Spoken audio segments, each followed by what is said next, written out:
have need your help. Don't leave me alone in this situation. You know na, you are my first and last love. I was just passing my time, really, not serious to her.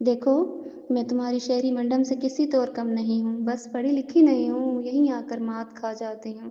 آپ دونوں مجھے چھوڑنا چاہتے ہیں نا؟ کہیں بھی چھوڑ آئیں، لیکن اب میں گھر نہیں جاؤں گی، بالکل بھی نہیں جاؤں گی۔ اس کا نام کیا ہے عدنان؟ آرسی، وہ اپنے منگیتر کو بتاتا ہے۔ دیکھو آرسی، عدنان اور میری کچھ ہی دنوں میں شادی ہونے والی ہے۔ ویسے بھی تم خود گھر چھوڑ کر آئی ہو، عدنان نے کبھی تمہیں گھر چھوڑنے کے لیے نہیں کہا۔ گھر چھوڑنے سے پہلے کچھ تو سوچتی نا، کوئی 2 دن ہنس کر بات کر لے تو اس کے گلے کی مصیبت نہیں بن جاتے۔ Anusha please take Hare politely, she is not sensible like you. Let me talk Adnan, آپ دونوں کی زبان بڑی مشکل ہے شہری بابو، لیکن پھر بھی چند لفظ جو تم لوگوں نے اردو میں کہے ہیں میں ان کا مطلب سمجھ چکی ہوں۔ جانتی ہوں تم دونوں کیا چاہتے ہو۔ ٹھیک ہے، میں اپنے گھر چلنے کے لیے راضی ہوں۔ منڈم بالکل ٹھیک کہہ رہی ہیں، کوئی 2 دن ہنس کر بات کر لے تو اس کے گلے کی مصیبت نہیں بن جاتے۔ کار اسٹارٹ کرو عدنان، اس کی منگیتر نے کہا۔ سفر کے دوران وہ تینوں مسلسل خاموش رہتے ہیں، آخر اس سے چپ نہیں رہا جاتا۔ مجھے معاف کر دینا آرسی، مجھے اندازہ ہی نہیں تھا کہ آپ… جانے دو شہری بابو، آرسی بھی کہہ رہے ہو اور معافی بھی مانگ رہے ہو۔ جانتے تو ہو کہ آرسی تو ہوتی ہی ٹوٹنے کے لیے ہے۔ میں بہت شرمندہ ہوں، میں بیان نہیں کر سکتا۔ ارے نہیں نہیں، تمہارا کوئی قصور نہیں ہے، ساری میری خطا ہے۔ میں گاؤں کی ان پڑھ گنوار لڑکی، تم شہر کے پڑھے لکھے لوگوں کو سمجھنے میں غلطی کر بیٹھی۔ آرسی، تمہارے گھر والے تمہیں قبول تو کریں گے نا؟ عدنان کے برابر والی سیٹ پر بیٹھی اس کی ڈاکٹر منگیتر نے بیک سیٹ پر بیٹھی آرسی کو مڑ کر دیکھا اور پوچھا۔ معلوم نہیں منڈم، لیکن تسلی رکھو، لوٹ کر تمہارے عدنان کے پاس نہیں آؤں گی۔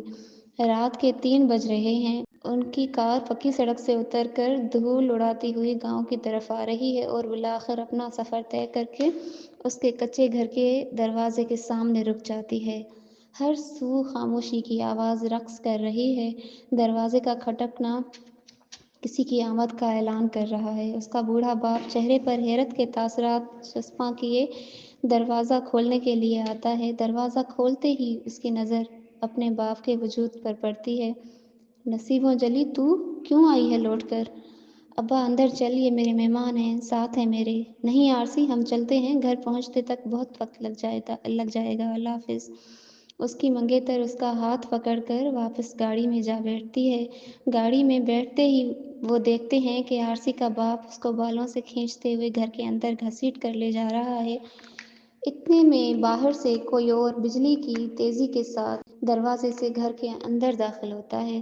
اس کا باپ اسے لاٹھیوں اور لاتوں سے مسلسل مار رہا ہے۔ وہ اپنے بچاؤ میں صرف چیخ رہی ہے اور دونوں گاڑی میں بیٹھے اس کی دلسوز چیخیں سن رہے ہیں۔ وہ گاڑی کا دروازہ کھول کر باہر نکلنے کی کوشش کرتا ہے تو اس کی منگیتر اسے سختی سے منع کر دیتی ہے۔